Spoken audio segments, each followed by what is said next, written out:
दोस्तों मैं शुभम कुमार आप सभी का एग्ज़ाम भाई चैनल में स्वागत करता हूं। दोस्तों बिहार पुलिस के सिलेबस को देखते हुए आप लोगों के लिए जीके का महत्वपूर्ण क्वेश्चन लेकर आया हूं दोस्तों। तो दोस्तों अगर आप लोग मेरे चैनल पर नए हैं तो चैनल को सब्सक्राइब कर ले और बेल आइकन को दबा ले दोस्तों।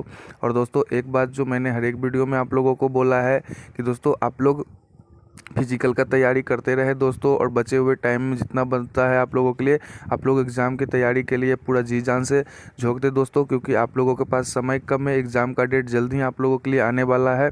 और दोस्तों मैं जो वीडियो बनाता हूं उसे आप लोग पूरा ज़रूर देखें, क्योंकि मैं हर एक क्वेश्चन का पूरा डिस्कशन करता हूँ दोस्तों, जिससे एक्स्ट्रा क्वेश्चन जो मैं बताता हूँ उससे भी क्वेश्चन आप लोगों को एग्ज़ाम में आने की पूरी संभावना है दोस्तों। आप लोगों को एग्ज़ाम में ये क्वेश्चन देखने को 100% मिलेगा दोस्तों। अगर एक दो भी क्वेश्चन अगर मेरा बताया हुआ क्वेश्चन से अगर आ जाता है तो आप लोगों को बहुत फ़ायदा करेगा दोस्तों। तो आप लोग वीडियो को पूरा ज़रूर देखा करें दोस्तों। और दोस्तों मैं हर एक क्वेश्चन का एक्स्ट्रा क्वेश्चन बताता हूँ, हर एक क्वेश्चन का पूरा डिस्कशन करता हूँ, हर एक ऑप्शन के बारे में मैं आप लोगों को बताता हूँ, तो उससे भी आप लोगों को फ़ायदा होगा दोस्तों। क्योंकि एक क्वेश्चन से आप लोगों को बहुत सारा क्वेश्चन मैं बता देता हूँ, तो आप लोगों को उसमें बहुत फ़ायदा होने वाला है। तो चलिए हम लोग बिना टाइम गवाए क्वेश्चन पढ़ाते हैं। तो आज का पहला क्वेश्चन है, भारत छोड़ो आंदोलन 1942 के समय जेल से भागकर किसने भूमिगत होकर लड़ाई लड़ी? ऑप्शन ए है जयप्रकाश नारायण, ऑप्शन बी है श्री कृष्ण सिंह, ऑप्शन सी है फूलन प्रसाद वर्मा और ऑप्शन डी है अनुग्रह नारायण सिंह। तो बताइए दोस्तों इसका राइट आंसर क्या हो जाएगा? तो दोस्तों इसका राइट आंसर हो जाएगा ऑप्शन नंबर ए। ठीक है दोस्तों, जयप्रकाश नारायण 1942 में जेल से भागे थे और भूमिगत होकर लड़ाई लड़े थे। आप लोगों को ध्यान रखना है दोस्तों। अगर दोस्तों जब भारत छोड़ो आंदोलन आया है तो इससे बहुत सारे इंपॉर्टेंट क्वेश्चन बन सकते हैं। जैसे सबसे पहले आप लोगों से पूछ सकता है कि भारत छोड़ो आंदोलन की घोषणा गांधी जी ने कब किया था? तो दोस्तों ये 8 अगस्त दोस्तों ये 8 अगस्त 1942 ईस्वी को इसका घोषणा हुआ था, और 9 अगस्त 1942 से ये प्रारंभ हुआ था। मगर दोस्तों ये प्रारंभ होने से पहले ही अंग्रेज़ों ने ऑपरेशन जीरो ओवर के तहत जितने भी महत्वपूर्ण नेताएं थे उन्हें गिरफ्तार कर लिया था। ठीक है, आप लोगों को ध्यान रखना है दोस्तों। ऑपरेशन जीरो ओवर कब स्टार्ट हुआ था? तो 9 अगस्त को। ठीक है दोस्तों, 9 अगस्त 1942 को ऑपरेशन जीरो ओवर के तहत जितने भी महत्वपूर्ण नेता थे उन्हें भारत छोड़ो आंदोलन में गिरफ्तार कर लिया गया था। आप लोगों को ध्यान रखना है दोस्तों। ठीक है, तो ये इंपॉर्टेंट जो क्वेश्चन मैं बताता हूं दोस्तों आप लोग जरूर ध्यान रखें। इससे पहले भी मैंने बोल दिया है और इससे पहले भी मैंने बहुत सारा वीडियो बनाया है दोस्तों बिहार पुलिस से रिलेटेड, आप लोग उसे भी जाकर देखें। मैं हर एक क्वेश्चन होता है उसका पूरा डिस्कशन करता हूं दोस्तों। एक्स्ट्रा क्वेश्चन इतना बता देता हूं कि आप लोग को एग्जाम में छूटने वाला नहीं है दोस्तों। और आप लोग एयरफोन लगाकर 2-3 बार वीडियो देख ले, मेरा ज़्यादा बड़ा वीडियो होता भी नहीं है दोस्तों। ठीक है, चलिए नेक्स्ट क्वेश्चन देखते हैं। यूनिसेफ का मुख्यालय कहाँ स्थित है? ठीक है दोस्तों, ऑप्शन ए है जिनेवा, ऑप्शन बी है पेरिस, ऑप्शन सी है न्यूयॉर्क और ऑप्शन डी है वियना। तो बताइए दोस्तों इसका राइट आंसर क्या हो जाएगा? तो दोस्तों इसका राइट आंसर हो जाएगा ऑप्शन नंबर सी। आप लोगों को ध्यान रखना है, न्यूयॉर्क। यूनिसेफ का मुख्यालय कहाँ है दोस्तों? तो न्यूयॉर्क है, आप लोगों को ध्यान रखना है। यूनिसेफ की जब यूनिसेफ आया तो इसकी स्थापना पूछ लेगा। तो बताइए इसका स्थापना कब हुआ था दोस्तों? तो इसका स्थापना हुआ था दोस्तों 11 दिसंबर। ठीक है दोस्तों, इसका स्थापना हुआ था 11 दिसंबर 1946 ईस्वी को हुआ था। आप लोगों को ध्यान रखना है। ठीक है दोस्तों, ये हो गया यूनिसेफ का स्थापना। अब ये पूछ सकता है ये संगठन जो है वर्तमान में इस संगठन संयुक्त राष्ट्र बल कोष का काम करता है। आप लोगों को ध्यान रखना है। और वर्ष 1953 में संयुक्त राष्ट्र की अस्थायी हिस्सा बना तथा इस संगठन का नाम से ही अंतर्राष्ट्रीय एवं आपातकालीन शब्दों को हटा दिया गया। ठीक है दोस्तों, ये आप लोगों को ध्यान रखना है। अभी यूनिसेफ में टोटल कितने देश शामिल हैं दोस्तों, ये भी आप लोगों से पूछ सकता है। तो 38। ठीक है, 38 देश इसमें शामिल है, ये बात भी आप लोगों को ध्यान रखना है दोस्तों। ठीक है, और यूनिसेफ को 1965 में शांति का नोबेल पुरस्कार भी मिल चुका है। ठीक है, आप लोगों को ध्यान रखना है। नेक्स्ट क्वेश्चन है दोस्तों, राजा राम मोहन राय को राजा की उपाधि किसने दी थी? ऑप्शन ए है बहादुर शाह 1, ऑप्शन बी है अकबर द्वितीय, ऑप्शन सी है ब्रिटेन की महारानी 1 और ऑप्शन डी है रविन्द्रनाथ टैगोर।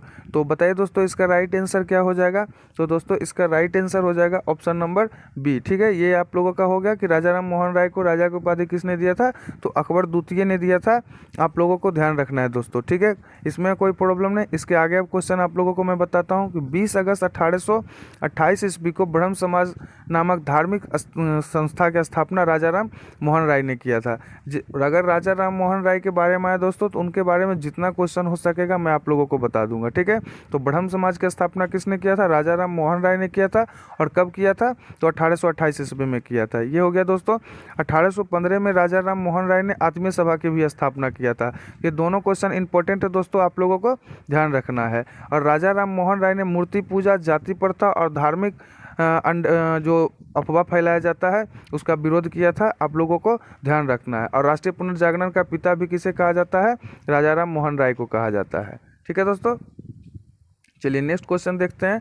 विश्व मानवाधिकार दिवस कब मनाया जाता है? ऑप्शन ए है 20 दिसंबर, ऑप्शन बी है 10 दिसंबर, ऑप्शन सी है 10 सितंबर और ऑप्शन डी है 15 अक्टूबर।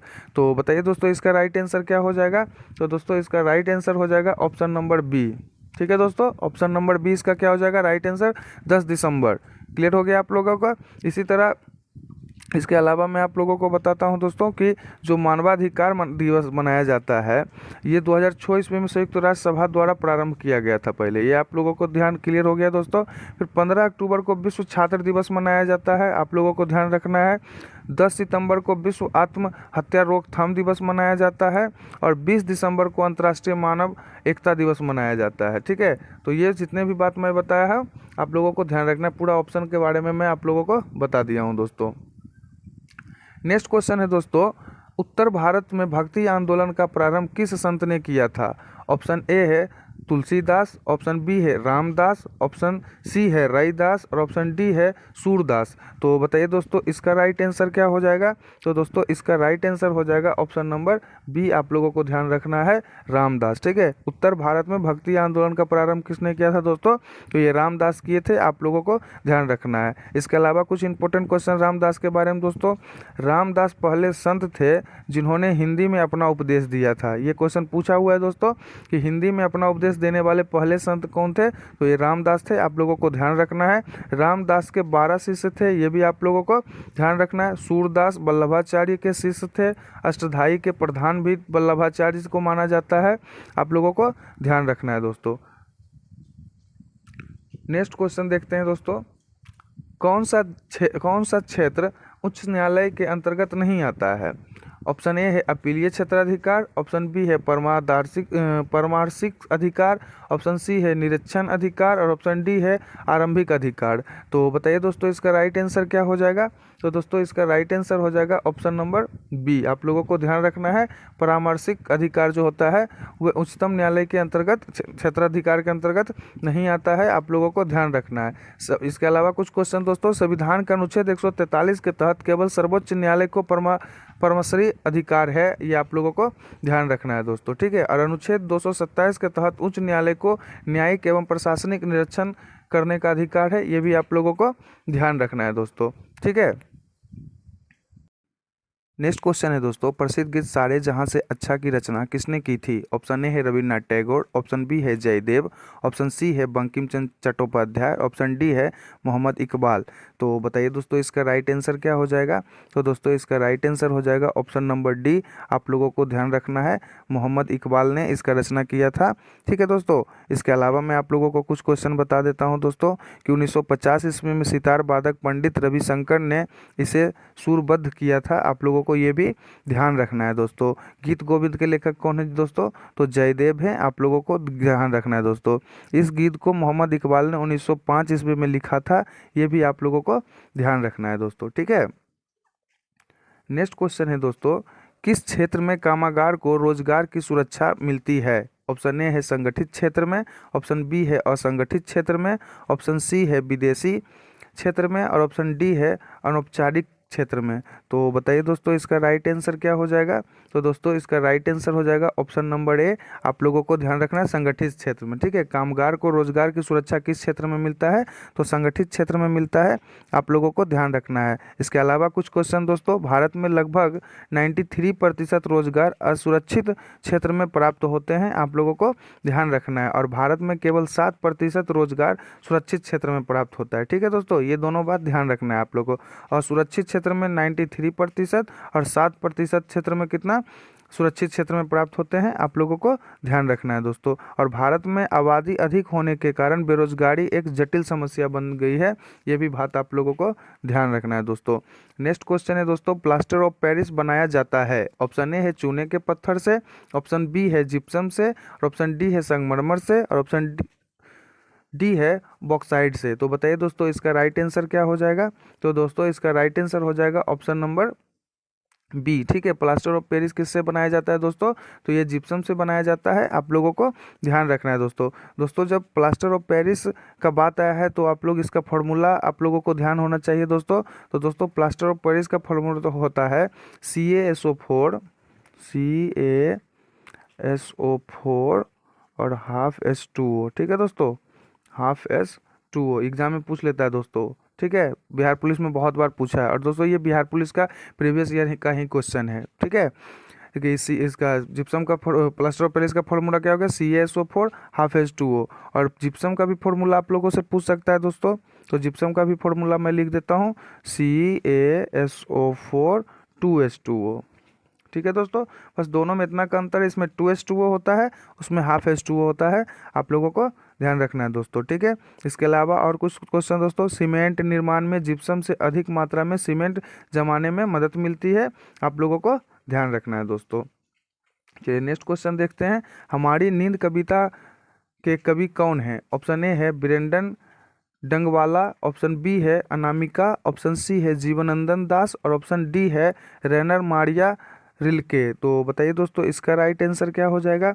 तो दोस्तों इसका राइट आंसर हो जाएगा ऑप्शन नंबर ए, आप लोगों को ध्यान रखना है, बीरेन डंगवाला। ठीक है दोस्तों, इसके अलावा कुछ और क्वेश्चन दोस्तों, हमारी नींद कविता को बीरेन डंगवाला की काव्य श्रृंखला दुष्ट चक्र के सृष्ट से लिया गया है, आप लोगों को ध्यान रखना है। और बीरेन डंगवाला को 2004 में साहित्य अकादमी पुरस्कार से भी सम्मानित किया गया है, आप लोगों को ध्यान रखना है दोस्तों। ठीक है, तो ये दोस्तों कुछ महत्वपूर्ण क्वेश्चन आप लोगों के लिए मैं लेकर आया था। अगर आप लोगों को वीडियो अच्छा लगे तो इसे लाइक करें, अपने दोस्तों में शेयर करें, और दोस्तों मेरे चैनल पर पहली बार आए हैं तो चैनल को सब्सक्राइब कर बेल आइकन को दबा लें दोस्तों, कोई भी नोटिफिकेशन आए तो सबसे पहले आपके पास पहुँचे। धन्यवाद दोस्तों।